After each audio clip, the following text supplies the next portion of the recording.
Listen, I don't know what I just witnessed, but I need more. I got a new favorite character in Trigun Stampede. Knives is an absolute lunatic.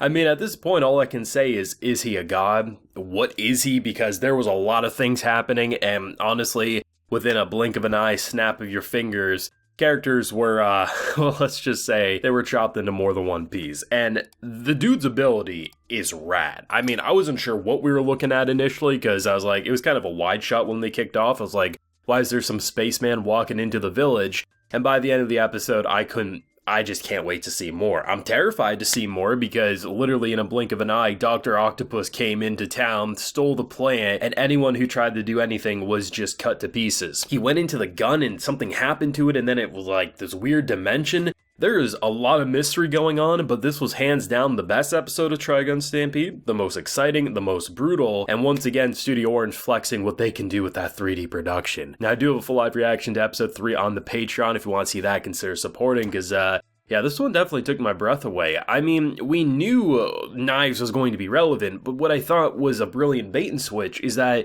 they literally start the episode off with Bomber, right? And Bomber, while you knew wasn't going to be the big bad, he's just a lunatic, right? This is the whole reason for stealing is so he can kill. He's not killing so he can steal. He's literally stealing just so he can kill. He's an absolute lunatic. He's like Junkrat, right? He's just going around doing these crazy things. He has a cool little vehicle. I mean, at first I thought it was kind of like just some scrap heap. Just kind of looked like barbed wire that was around him, and then it turns into some futuristic roly-poly-oly that just is doing all this chaos. And honestly, it was a really good bait and switch. You have an intriguing villain that basically everyone, as far as the eye can see, has these like little bugs on their back. If it's red, it means you're very close to exploding, and honestly, everyone had it. Like, there was mothers, children, our cast here, right? So the fact that they were making that the center focus, and by the time you resolve it, you're like, oh, that's really fun. Now we're gonna see the repercussions, what are they gonna do with the plant and everything like that. And instead, that was just the appetizer. The main course hadn't even arrived, and the fact that blowing people up and basically having everyone within a moment's notice about to explode and lose their life,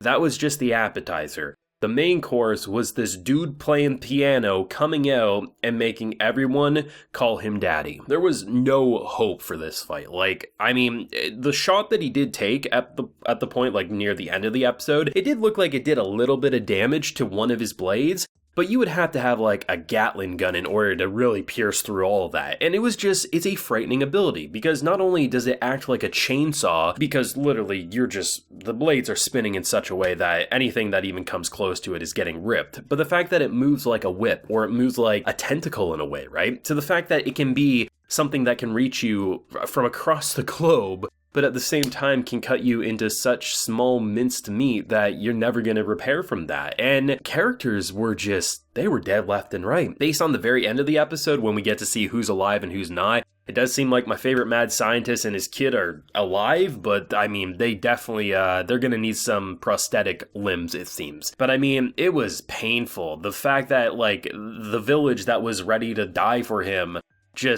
they gave up on him. If you weren't here, this wouldn't have happened. I think it still would have happened because it kind of seemed like the reason they were there to begin with wasn't because of Vosh, but more so they wanted the plant.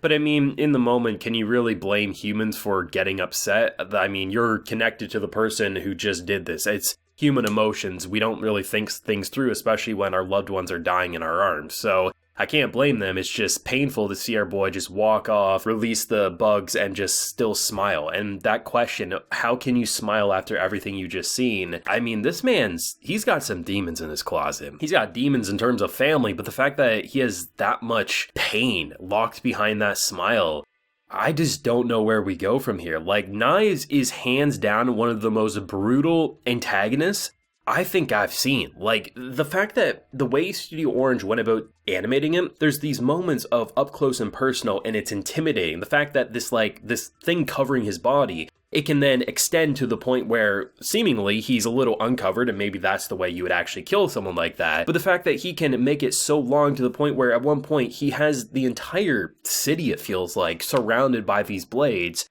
and just everything came crumbling down. Like, it was hopeless. And the fact that you can even casually throw in a Hulkbuster with some dude and this granddaughter, I don't know what was going on there, but I mean, it was bad enough to have Bomber, it was bad enough to have a giant machine that was ready to throw down. You have Knives there, it's just complete apocalypse. And truthfully, I don't know how he deals with it, right? Because the only way I see him, because it's not like he would be indestructible in the way that, because there's that moment where about half of his body is uncovered as the blades are kind of doing their thing. So a gunshot to the head might actually be enough to do it, but at the same time, if he's mostly going to be covered by these blades, how are you going to deal with him if you don't have some sort of Gatling gun that's going to pierce through his blades or something? I don't know, but hands down the best episode of Trigun Stampede today. It was action-packed, it was bloody. I mean, seriously, I wasn't quite expecting how bloody it would get so quickly. I mean, we were exploding things, and yes, there was a lot of life or death moments, but when Bomber goes in to see who's playing, and just the blood splatter effect, I mean, I can't even show some of this stuff. Like, it's too graphic for YouTube without getting age restricted. But I mean, this episode flexed what this team can do. Studio Orange is kind of one of those studios that because they've worked on so many 3D productions, they just start off strong. But by the time you get to their third, fourth, fifth episode, they get into the groove of the new style they're working with. And an episode like this really flexes what they're capable of, and holy am I excited for more. Like, I'm not gonna say I'm not terrified of Knives, I'm not gonna say that I hope Knives survives this entire run, but I am gonna say currently my favorite character because the level of fear and anxiety he's able to radiate, just feeling like a god among men, and the fact that so much blood and carnage happened without even breaking a sweat. I don't know how you deal with this, and honestly, I just don't know where our boy's gonna go next, because it seems like he's that lone wanderer, and wherever he goes, I mean, is brother gonna follow? Is chaos going to happen? Tries to protect, and look what happens. He just gets abandoned, and it's pain. It's absolutely pain, but the music in this episode, and the sound direction in general, top tier. Even before Knives took the stage, like, there's that moment where Nebraska's like trying to like run up the stairs to fire his rocket, and then he has a gun, right?